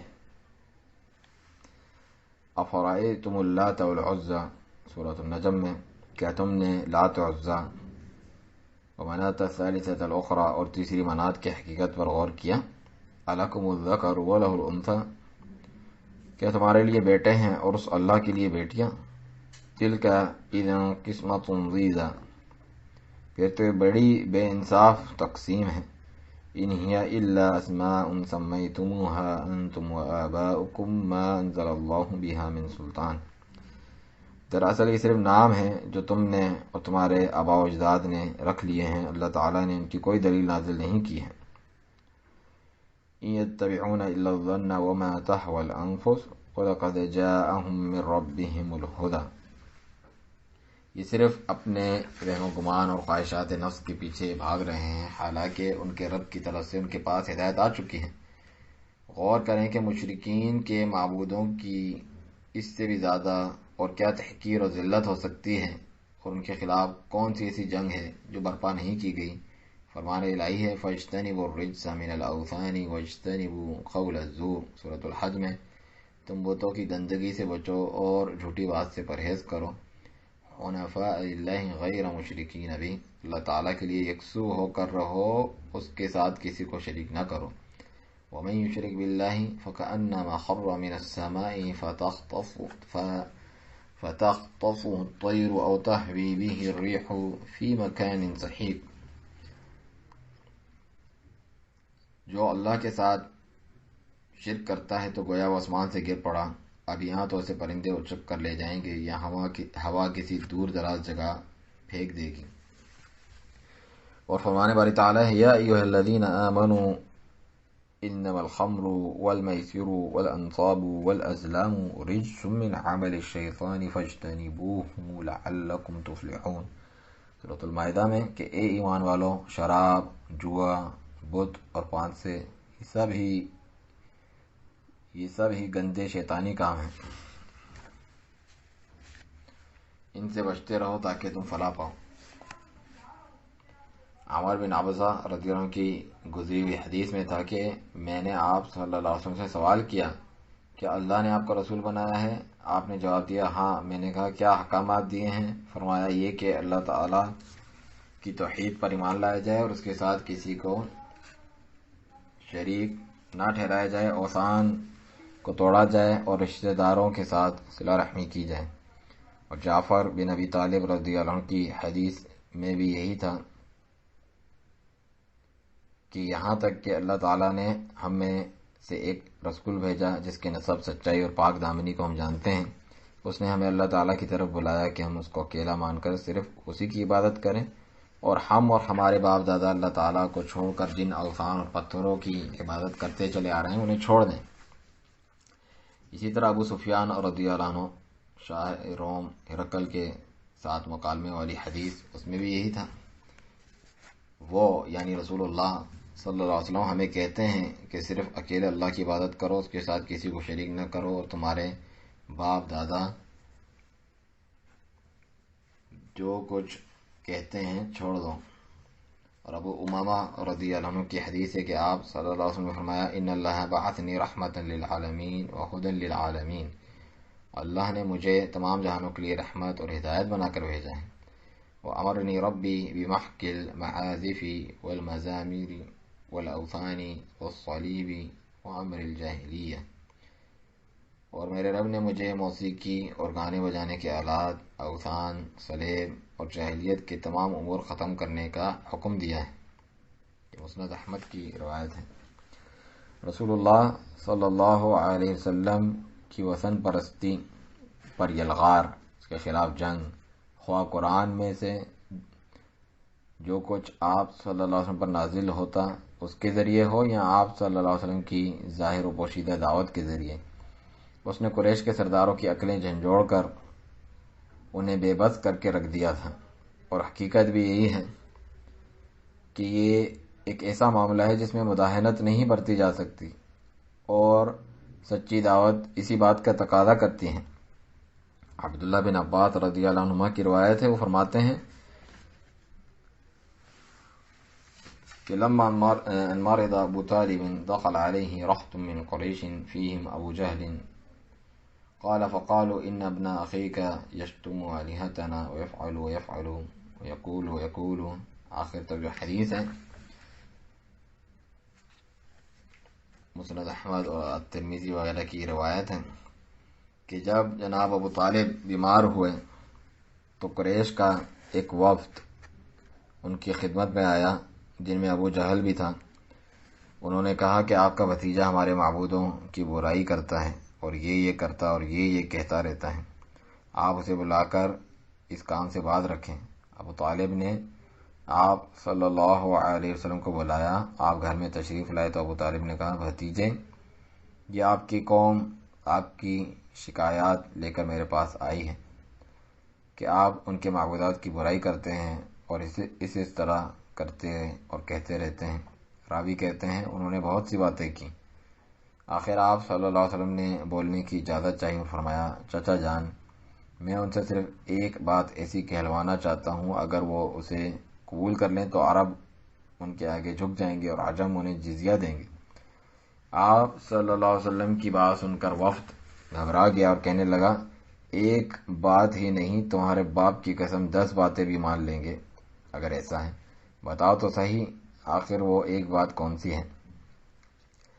ابو طالب نے بھی کہا آخر وہ کون سا ایک کلمہ ہے اے بھتیجے؟ آپ صلی اللہ علیہ وسلم نے فرمایا لا الہ الا اللہ، اللہ کے سوا کوئی معبود برحق نہیں۔ یہ سنتے ہی مشرکین سٹ پٹا کر کپڑے جھاڑتے ہوئے اٹھ کھڑے ہوئے اور کہنے لگے، جو قرآن میں بھی ذکر ہے، اجعل الآلہۃ الہ واحدا ان ھذا لشیء عجاب، کیا اس نے سارے معبودوں کی جگہ بس ایک ہی معبود بنا ڈالا؟ یہ تو بڑی عجیب بات ہے۔ جابر رضی اللہ عنہ کہتے ہیں کہ اجتمعت قریش یوما قالوا انظروا اعلمکم بالسحر والکہانۃ والشعر فلیأتی ھذا الرجل الذی قد فرق جماعتنا وشتت امرنا وعاب دیننا، اور طویل حدیث ہے بہت، جو مسند عبد بن حمید، مسند ابی اعلیٰ وغیرہ میں اس کے حوالے لکھے ہوئے ہیں شیخ نے تفصیلی طور پہ، کہ قریش ایک دن جمع ہوئے اور آپس میں مشورہ کرنے لگے کہ اپنے میں سے سب سے زیادہ جادو جاننے والے کاہن اور شاعر شخص کو لا کر اس شخص یعنی رسول اللہ صلی اللہ علیہ وسلم سے بات کرائی جائے جس نے ہماری جماعت میں پھوٹ ڈال دی ہے، اتحاد پارا پارا کر ڈالا اور ہمارے دین میں عیب نکالے، تاکہ دیکھا جائے کہ وہ کیا جواب دیتا ہے۔ تمام نے کہا ان صفات کا حامل صرف عتبہ بن ربیعہ ہے۔ لوگوں نے کہا اے ابو الولید آپ کوشش کر کے دیکھیں۔ عتبہ آپ کے پاس آیا اور کہنے لگا اے محمد صلی اللہ علیہ وسلم، آپ بہتر ہیں یا آپ کے والد عبداللہ؟ آپ خاموش رہیں۔ پھر کہا آپ بہتر ہیں آپ کے دادا عبد المطلب؟ آپ پھر بھی خاموش رہیں۔ پھر کہا اگر آپ انہیں اپنے سے بہتر مانتے ہیں تو انہوں نے بھی انہی خداؤں کی پرستش کی ہے جن کے عیب آپ بیان کر رہے ہیں، اگر آپ اپنے کو ان سے بہتر سمجھ رہے ہیں تو آپ ارشاد فرمائیں، ہم سنیں گے، کیونکہ ہم نے آج تک آپ کی قوم میں کوئی کمزوری جو آپ سے زیادہ بدشگون ہو نہیں دیکھی۔ آپ نے ہماری جماعت میں پھوٹ ڈال دی، صفوں میں انتشار پھیلایا، ہمارے دین میں عیب نکالے اور ہمیں عرب میں رسوا کر دیا، یہاں تک کہ لوگوں میں یہ بات مشہور ہو گئی کہ قریش میں ایک جادوگر پیدا ہوا ہے اور کاہن نکلا ہے۔ اللہ کی قسم اب تو لگتا ہے بس ہم اسی چیز کے منتظر ہیں کہ اب یکایک ہنگامہ بپا ہو جائے اور ہم ایک دوسرے پر تلواریں تان کر چڑھ دوڑیں اور آپس میں ہی ایک دوسرے کو ختم کر دیں۔ اے شخص، اگر آپ کی کوئی ضرورت ہو تو بتا دیں تاکہ دولت کے انبار آپ کے قدموں میں لگا دیں اور آپ مکہ کے سب سے بڑے رئیس اور مالدار بن جائیں۔ اگر حسین و جمیل عورتوں کی خواہش ہے تو قریش کی ایک نہیں 10 عورتوں سے شادی کرا دیں گے۔ آپ صلی اللہ علیہ وسلم نے فرمایا، کیا آپ فارغ ہو گئے؟ اس نے کہا ہاں۔ آپ نے فرمایا اب میری سنو۔ اس نے کہا ٹھیک ہے سنوں گا۔ آپ نے سورہ فصلت کی 1 سے لے کے 13 تک جو آیات ہیں وہ پڑھیں کہ بسم اللہ الرحمن الرحیم حامیم تنزیل من الرحمن الرحیم، یہاں سے شروع کر کے فَإِنْ أَعْرَضُوا فَقُلْ أَنذَرْتُكُمْ صَاعِقَةً مِثْلَ صَاعِقَةِ عَادٍ وَثَمُودَ۔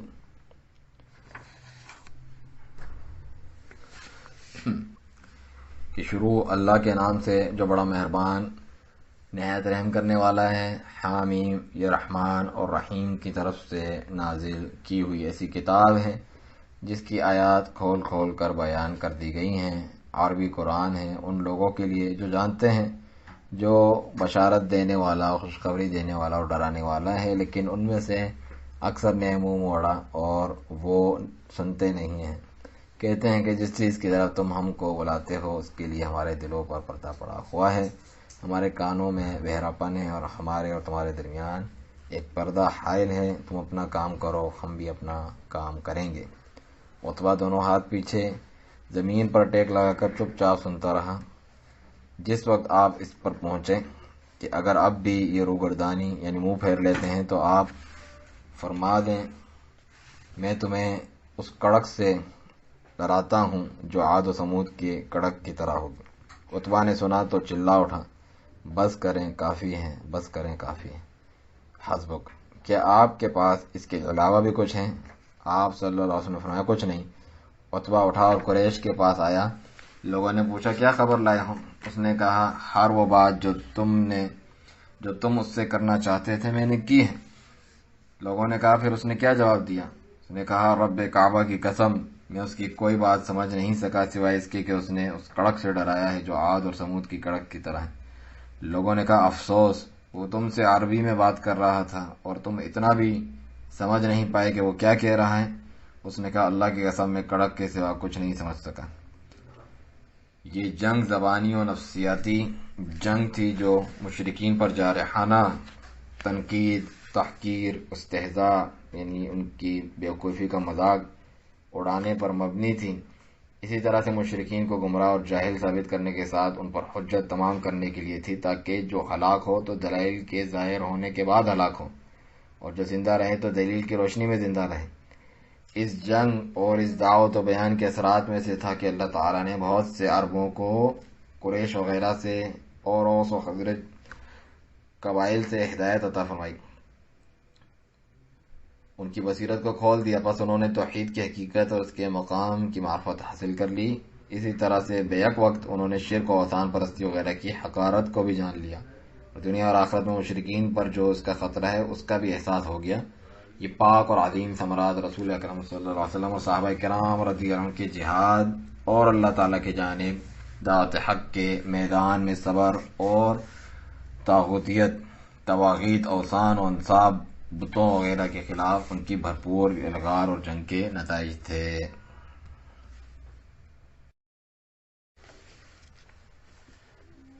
زمین کی اوثان سے تطہیر اور قبروں کو برابر کرنے کا اہتمام۔ پھر جب مسلمانوں کی طاقت بڑھ گئی اور ایک اسلامی ریاست کا قیام عمل میں آیا تو رسول توحید صلی اللہ علیہ وسلم نے ایک نئے عملی اقدام کی طرف پیش قدمی فرمائی اور وہ تھا بتوں کو توڑ کر تہس نہس کرنے اور ان کی نجاست سے زمین کو پاک کرنے کا عملی قدم اٹھانا، کیونکہ آپ صلی اللہ علیہ وآلہ وسلم کو ان کی خطرناکی کا بخوبی احساس تھا کہ یہ نسل انسانی کے لیے ان کی تاریخ کی ابتدا سے لے کر انتہا تک بنیادی اور خطرناک ترین منبع ہے، یعنی اصل وجہ اور جڑ ہے۔ جیسا کہ امام الحنفاء ابراہیم علیہ السلام نے اللہ تعالیٰ سے خصوصی دعا فرمائی، وَجُنُبْنِي وَبَنِيَّ أَن نَّعْبُدَ الْأَصْنَامَ رَبِّ إِنَّهُنَّ أَضْلَلْنَ كَثِيرًا مِّنَ النَّاسِ، سورہ ابراہیم میں، کہ اے رب مجھ کو اور میری اولاد کو بت پرستی سے بچانا، میرے رب انہوں نے بہت سے لوگوں کو گمراہ کر دیا ہے۔ اسی لیے رسول اعظم محمد صلی اللہ علیہ وآلہ وسلم نے زمین کو اوثان سے پاک کرنے اور قبروں کو برابر کرنے کی ٹھانی، کیونکہ یہ بھی انسانوں کو گمراہ کرنے میں بتوں کی ہی ساتھی ہیں۔ عبداللہ بن مسعود رضی اللہ عنہ سے روایت ہے کہ فرمایا، دخل النبی صلی اللہ علیہ وسلم مکہ وحول الکعبۃ 360 نصبا، نبی اکرم صلی اللہ علیہ وسلم مکہ مکرمہ میں داخل ہوئے تو کعبے کے ارد گرد 360 بت نصب تھے۔ وجعل يطعنها بعود في يده ويقول، بس آپ صلی اللہ علیہ وسلم نے انہیں اپنی چھڑی سے توڑنا شروع کر دیا اور یہ تلاوت کرتے جاتے، جاء الحق وزحق الباطل، جاء الحق وما يبدئ الباطل وما يعيد، حق آ گیا اور باطل بھاگ گیا، حق آ گیا اور باطل سے نہ شروع میں کچھ ہو سکا اور نہ آئندہ کچھ ہو سکتا ہے۔ یہ صحیح بخاری وغیرہ کی روایت ہیں۔ رسول اللہ صلی اللہ علیہ وسلم نے ذی الخلصہ کے خاتمے کے لیے مدینہ سے خثعم کی جانب ایک لشکر بھیجا، جنہوں نے ان سے جنگ کی۔ جریر بن عبداللہ البجلی رضی اللہ عنہ سے روایت ہے کہ فرمایا، کان بیت فی الجاہلیۃ یقال له ذو الخلصہ، زمانہ جاہلیت میں یمن میں ایک گھر تھا جسے ذو الخلصہ یا الکعبۃ الیمانیہ والکعبۃ الشامیہ کہا جاتا تھا۔ اللہ کے رسول صلی اللہ علیہ وسلم نے مجھ سے فرمایا، جیسا کہ صحیح بخاری مسلم وغیرہ کی روایت ہے، کہا کہ آپ مجھے ذو الخلصہ سے راحت کیوں نہیں پہنچاتے ہیں، یعنی اسے تباہ کر کے۔ میں قبیلہ احمس کے 150 سواروں کے ساتھ گیا اور ذو الخلصہ کو توڑ دیا، اس کے پاس جتنے لوگ پائے ان تمام کو قتل کر دیا، پھر آپ کو اس کی تباہی کی خبر دی۔ آپ صلی اللہ علیہ وآلہ وسلم نے میرے اور قبیلہ احمس کے حق میں دعا فرمائی۔ بخاری کے الفاظ یہ ہیں، وَكَانَ ذُو الْخَلَصَةِ بَيْتًا بِالْيَمَنِ لِخَثْعَمَ وَبَجِيلَةَ فِيهِ نُصُبٌ تُعْبَدُ يُقَالُ لَهُ الْكَعْبَةُ، کہ ذو الخلصہ یمن میں قبیلہ خثعم اور اجیلہ کا ایک گھر تھا جس میں بتوں کی عبادت کی جاتی تھی، اسے کعبہ بھی کہا جاتا تھا۔ اس نبوی تعبیر کو دیکھیں کہ مجھے راحت پہنچاؤ، سکون پہنچاؤ سے معلوم ہوا کہ اوثان کا وجود آپ کے لیے بستر کا کانٹا بن گیا تھا، جس سے آپ صلی اللہ علیہ وسلم بے قرار رہتے ہیں۔ ان کے ہوتے ہوئے آپ علیہ السلام کو نہ چین تھا نہ قرار، لیکن آج اسلام کے نام نہاد اکثر مبلغوں کی آنکھوں کے سامنے شرک کے تمام مظاہر پوری آب و تاب کے ساتھ نمایاں ہیں، لیکن نہ ان کے سکون قلب میں کوئی ہلچل پیدا ہوتی ہے اور نہ ہی اس بے حسی کے محاسبے کا انہیں کچھ خیال آتا ہے، بلکہ اس سے بھی سخت اور کڑوی حقیقت یہ ہے کہ الٹا یہ لوگ ان لوگوں کے خلاف شکوہ رکھتے ہیں کہ جو اس جہالت پر مبنی بدترین صورتحال پر تنقید کریں اور اس کا درد محسوس کریں۔ ابو الطفیل عامر بن واثلہ رضی اللہ عنہ فرماتے ہیں، لما فتح رسول اللہ صلی اللہ علیہ وسلم مکہ بعث خالد بن الولید الى نخلة وكانت بها العزة وكانت على 3 سمرات، یہ طویل حدیث ہے جو کہ النسائی وغیرہ میں ہے، کہ جب اللہ کے رسول صلی اللہ علیہ وسلم نے مکہ فتح کیا تو خالد بن ولید رضی اللہ عنہ کو نخلا روانہ کیا، وہاں عزہ دیوی تھی، وہ 3 کیلدار میخوں کے درمیان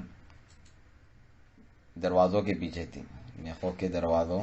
کے پیچھے تھی۔ خالد رضی اللہ عنہ نے دروازے کاٹ دیے اور جو گھر اس عزا پر بنایا گیا تھا اسے ڈھا دیا۔ پھر رسول اللہ صلی اللہ علیہ وسلم کے پاس آئے اور آپ کو اس کی اطلاع دی۔ آپ نے فرمایا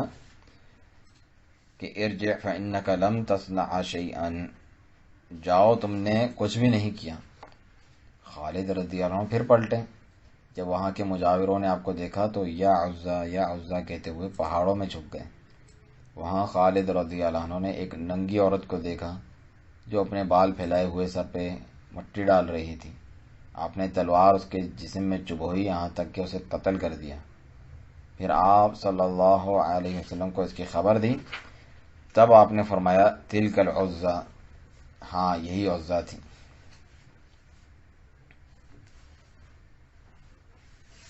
اس میں دیکھیں آپ کتنے بڑی دلیل بھی ہے شیخ کے کلام سے ہٹ کے کہ اصل مطلوب جو ہے وہ بنی ہوئی قبر اور مزار وہ تو نہیں ہوتا، اس کے اندر جو شخصیت ہوتی ہے، جو ولی یا جس کو پہنچا ہوا سمجھتے ہیں وہ ہوتا ہے۔ اسے اصل میں اس سے عقیدت ہٹانا، اس کا عقیدہ جو ہے ختم کرنا مقصد ہوتا ہے لوگوں کے دلوں سے۔ تو منات جو ہے یثرب کے اوس و خزرج اور ان کے ہم مذہبوں کی دیوی تھی۔ آپ صلی اللہ علیہ وسلم نے ابو سفیان اور رضی اللہ عنہ کو، یہ کہا جاتا ہے کہ علی رضی اللہ عنہ کو اسے منہدم کرنے کے لیے روانہ فرمایا، جیسا کہ سیر علی ابن ہشام میں ہے۔ قبیلہ ثقیف کے لوگوں نے رسول اللہ صلی اللہ علیہ وسلم سے گزارش کی کہ ان کے بت لات کو 3 سال تک نہ توڑا جائے۔ آپ نے نہیں مانا، پھر وہ بس 1 سال کی مہلت مانگتے رہے، لیکن آپ صلی اللہ علیہ وسلم نے مہلت دینے سے انکار کر دیا، یہاں تک کہ آپ صلی اللہ علیہ وسلم کے آنے کے بعد پھر 1 ماہ کی درخواست کی، صرف 1 ماہ کی، لیکن آپ صلی اللہ علیہ وسلم نے اس میں کسی قسم کی مہلت دینے کو آپ صلی اللہ علیہ وسلم تیار ہی نہیں تھے۔ دراصل یہ چاہتے تھے، جیسا کہ ظاہر ہوتا ہے، کہ اگر ان کی دیوی کو چھوڑ دیا جائے تو وہ ان جیسے بیوقوفوں اور ان کی عورتوں اور بچوں کو محفوظ رکھے گی، لیکن آپ صلی اللہ علیہ وسلم نے بنا کسی مہلت کے ابو سفیان اور مغیرہ بن شعبہ رضی اللہ عنہما کو اسے ڈھانے کے لیے روانہ فرما دیا۔ عثمان بن ابی العاص رضی اللہ عنہ سے روایت ہے ان رسول اللہ صلی اللہ علیہ وسلم امرہ ان یجعل مسجد الطائف حیث کان طاغیتهم، جیسا کہ ابن ماجہ داؤد کی روایت ہے کہ بے شک رسول اللہ صلی اللہ علیہ وسلم نے انہیں طائف میں اس جگہ مسجد بنانے کا حکم دیا جہاں ان کا طاغوت ہوا کرتا تھا۔ ابن جریر رحمہ اللہ فرماتے ہیں کہ انہوں نے لات کا نام اللہ کے نام سے اخذ کر کے رکھا تھا، اللہ کی تانیث یعنی مؤنث انہوں نے لات سے بنا ڈالی۔ اللہ تعالیٰ ان کے باطل اقوال سے بہت پاک و بلند ہے، اور اپنی سند سے قتادہ، ابن عباس، مجاہد اور ابن زید سے روایت کرتے ہوئے فرمایا لات تا کی تجدید کے ساتھ حاجیوں کے لیے ستو گھولا کرتا تھا۔ جب وہ مر گیا لوگ اس کی قبر پر مجاور بن گئے، اس کی عبادت شروع کر دی۔ امام بخاری رحمہ اللہ بیان کرتے ہیں حدثنا مسلم ابن ابراہیم، اور پوری سند ذکر کر کے عن ابن عباس رضی اللہ عنہما فی قوله اللات والعزى كان اللات رجلا يلت صويق الحاج، کہ ابن عباس رضی اللہ عنہ فرماتے ہیں اللات والعزى کے تعلق سے جو اللہ کا فرمان ہے سورۃ النجم میں، اس کی تفسیر میں کہ لات حاجیوں کا ستو گھولا کرتا تھا۔ چنانچہ جب قبر پرستی اور بت پرستی کا فتنہ ایک ہی باب سے تعلق رکھتا تھا اور ان کے درمیان آپس میں بہت گہرا رشتہ ہے، کیونکہ یہ اوثان، بت و انصاب، مورتیاں صالحین و بزرگوں کی محبت میں غلو کرتے ہوئے بنائی جاتی اور پوجی جاتی ہیں، جیسا کہ قوم نوح نے ود، سواع، یغوث، یعوق اور نصر کے ساتھ کیا، جو کہ ان کے قوم کے اولیاء و صالحین تھے۔ بالکل اسی طرح سے اگر قبروں کو پکا کر کے ان پر تعمیر کی گئی، مزارات بنائے گئے، ان کی جانب ثواب و عقیدت کی غرض سے رخت سفر باندھی جاتی اور وہاں نذرانے، چڑھاوے، نیازیں، چادریں اور قربانیاں چڑھائی جاتی، یہ سب صالحین کی محبت اور غلو کے نتیجے ہی میں رونما ہوا، اور ایسے لوگوں کے بارے میں ہوا کہ اللہ ہی ان کے احوال اور انجام کو بہتر جانتا ہے۔ بہرحال جب یہ دونوں باتیں قبر پرستی اور بت پرستی ایک ہی باب سے تعلق رکھتی تھیں تو رسول اللہ صلی اللہ علیہ وسلم نے پکی قبروں کے انہدام کے سلسلے میں کوئی دقیقہ فروغ اداست نہ اٹھا رکھا، یعنی کوئی کسر نہیں چھوڑی، کوئی کسر نہیں چھوڑی، اور اس پر تعمیر کرنے یا اونچا کرنے، چونا گج کرنے، اس پر یا اس کی جانب نماز پڑھنے کی برائی سے انتہائی سختی کے ساتھ روکا، اور ان لوگوں پر لعنت فرمائی جو قبروں کو مساجد بنا لیتے ہیں۔ ابو الحیاج الاسدی رضی اللہ عنہ سے روایت ہے کہ فرماتے ہیں مجھے علی بن ابی طالب رضی اللہ عنہ نے فرمایا الا ابعثک علی ما بعثنی علیہ رسول اللہ صلی اللہ علیہ وسلم، کیا میں تجھے اس مشن پر نہ بھیجوں جس پر مجھے رسول اللہ صلی اللہ علیہ وسلم نے بھیجا تھا؟ الا تدع تمثالا الا طمسته ولا قبرا مشرفا الا سویته، اور وہ یہ تھا کہ کوئی صورت و مورت نہ چھوڑنا مگر اس سے مٹا ڈالنا، اور کوئی اونچی قبر نہ دیکھنا مگر اسے زمین کے برابر کر دینا، جیسا کہ یہ صحیح مسلم کی روایت ہے۔ کہ آپ نہیں دیکھتے کہ رسول اللہ صلی اللہ علیہ وسلم نے علی رضی اللہ عنہ کو پکی و اونچی قبروں کو بھی مسمار کرنے کے لیے روانہ کیا، جیسا کہ تماثیل و تصاویر کو مٹانے کا حکم فرمایا، اور اس حقیقت کا بھی انکار ممکن نہیں کہ رسول اللہ صلی اللہ علیہ وسلم صحابہ کی ٹولیاں بنا کر مختلف علاقوں میں بتوں اور قبروں کو مسمار کرنے کے لیے بھیجا کرتے ہوں گے، جیسا کہ ہم نے پہلے بھی بیان کیا۔ ثمامہ بن شفیع رضی اللہ عنہ فرماتے ہیں کہ كنا مع فضالة بن عبید بأرض الروم برودس فتوفي صح لنا فأمر فضالة بن عبید بقبره فسوي، ثم قال سمعت رسول اللہ صلی اللہ علیہ وسلم يأمر بتسویتها۔ یہ بھی صحیح مسلم کی روایت ہے کہ ہم فضالہ بن عبید کے رضی اللہ عنہ کے ساتھ روم، جو کہ اٹلی ہے، اس کے جزیرہ روڈس میں تھے کہ ہمارے ایک ساتھی کی وفات ہو گئی،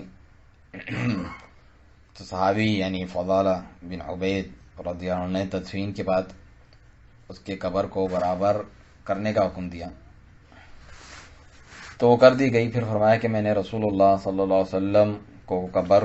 قبروں کو برابر کرنے کا حکم دیتے ہوئے سنا ہے۔ جابر رضی اللہ عنہ فرماتے ہیں، یہ بھی صحیح مسلم وغیرہ کی روایت ہے کہ نہا رسول اللہ صلی اللہ علیہ وسلم ان یجصص القبر وان یقعد علیہ وان یبنى علیہ، رسول اللہ صلی اللہ علیہ وسلم نے قبروں کو پختہ کرنے، اس پر بیٹھنے اور اس پر عمارت کوئی بھی درگاہ مزار بنانے سے منع فرمایا ہے۔ ابو مرثد الغانوی رضی اللہ عنہ سے روایت ہے کہ فرمایا میں نے رسول اللہ صلی اللہ علیہ وسلم کو فرماتے ہوئے سنا لا تصلوا الى القبور ولا تجلسوا علیہا، قبروں کی طرف رخ کر کے نماز نہ پڑھو اور نہ ہی ان پر بیٹھو۔ بیٹھنا عام بیٹھنا بھی منع ہے، مجاور بن کر بیٹھنا ہے ویسے ہی بیٹھنا بھی منع ہے۔ یہ صحیح مسلم کی اور اس کے علاوہ دیگر سنن میں روایت ہیں۔ اسی طرح موطا امام مالک اور دیگر احادیث کی کتب میں روایت موجود ہیں کہ رسول اللہ صلی اللہ علیہ وسلم نے فرمایا اللہم لا تجعل قبری وثن یعبد، اے اللہ میری قبر کو بت نہ بنانا جس کی عبادت کی جائے، وثن نہ بنانا، بت نہ بنانا۔ صد غضب اللہ علی قوم اتخذوا قبور انبیائہم مساجد، اس قوم پر اللہ تعالیٰ کا سخت غضب نازل ہوا جنہوں نے انبیاء کرام علیہ الصلوۃ والسلام کی قبروں کو مساجد بنا لیا تھا۔ اوثان اور قبروں کی جانب سے امت کو لاحق ہونے والے خطرے کا یہ نبوی اہتمام اور شدید احساس زندگی بھر چلتا رہا، یہاں تک کہ امت کے سب سے بڑے خیر خواہ، نصیحت چاہنے والے اور امین رسول اللہ صلی اللہ علیہ وسلم کو یہ احساس زندگی کی آخری سانس تک دامنگیر تھا۔ آپ کو یہ تھا جندب بن عبداللہ البجلی رضی اللہ عنہ فرماتے ہیں کہ میں نے رسول اللہ صلی اللہ علیہ وسلم کو آپ کی وفات سے 5 پہلے یعنی 5 دن یہ فرماتے ہوئے سنا انی ابرؤ الی اللہ یکون لی منکم خلیل، میں اللہ تعالیٰ کے حضور بری ہوتا ہوں کہ تم میں سے کوئی میرا خلیل ہو۔ فإن اللہ تعالیٰ قد اتخذنی خلیلا، کما اتخذ ابراہیم خلیلا، کیونکہ اللہ نے مجھے اپنا خلیل بنایا ہے جیسا کہ ابراہیم علیہ السلام کو خلیل بنایا۔ وَلَوْ كُنْتُ مُتَّخِذًا مِّنْ أُمَّتِي خَلِيلًا لَاتَّخَذْتُ أَبَا بَكْرٍ خَلِيلًا، اگر میں اپنی امت میں سے کسی کو خلیل بناتا تو ضرور ابو بکر صدیق رضی اللہ عنہ کو خلیل بناتا۔ الا وَإِنَّ مَنْ كَانَ قَبْلَكُمْ كَانُوا يَتَّخِذُونَ قُبُورَ أَنْبِيَائِهِمْ وَصَالِحِيهِمْ مَسَاجِدَ الا فَلَا تَتَّخِذُوا الْقُبُورَ مَسَاجِدَ إِنِّي أَنْهَاكُمْ عَنْ ذَلِكَ، صحیح مسلم وغیرہ کی روایت کہ خبردار تم سے پہلے لوگ اپنے انبیاء اور صالحین کی قبروں کو مساجد بنا لیتے تھے، یاد رکھو قبروں کو مسجد نہ بنانا، میں تم کو اس سے روکتا ہوں، منع کرتا ہوں۔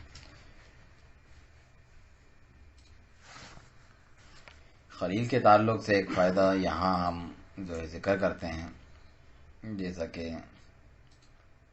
خلیل جو ہے خلت سے ہیں، جو محبت کا سب سے عظیم درجہ ہے، جس کے بعد دل میں کسی اور کے لیے جگہ باقی نہیں رہتی۔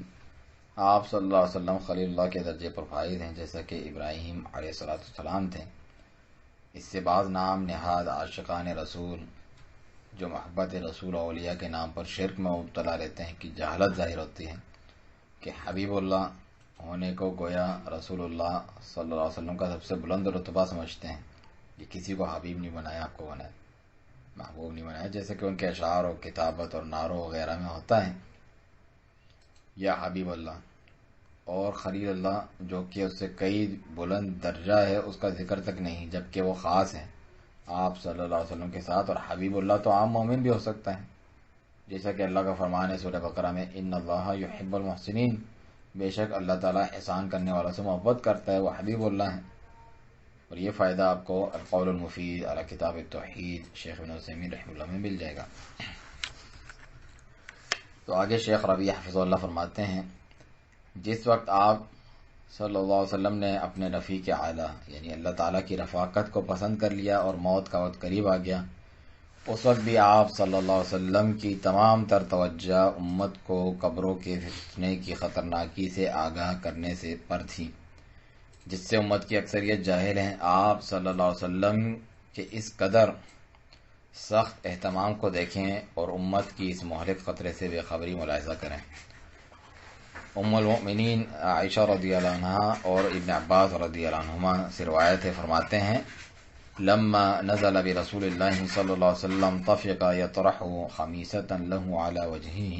فإذا اغتم بها كشفها عن وجهه، جب رسول اللہ صلی اللہ علیہ وسلم مرض الموت میں مبتلا ہوئے تو اپنی چادر منہ پر ڈالتے، جب گٹھن ہوتی تو اسے چہرے مبارک سے ہٹا دیتے، اور اسی حالت میں فرماتے یعنی فقال وهو كذلك لعنة الله على اليهود والنصارى اتخذوا قبور انبيائهم مساجد يحذر مثل ما صنعوا، اللہ تعالیٰ کی لعنت ہو یا اللہ کی لعنت ہے یہود و نصارہ پر، جنہوں نے اپنے انبیاء کرام کی قبروں کو مساجد بنا دیا۔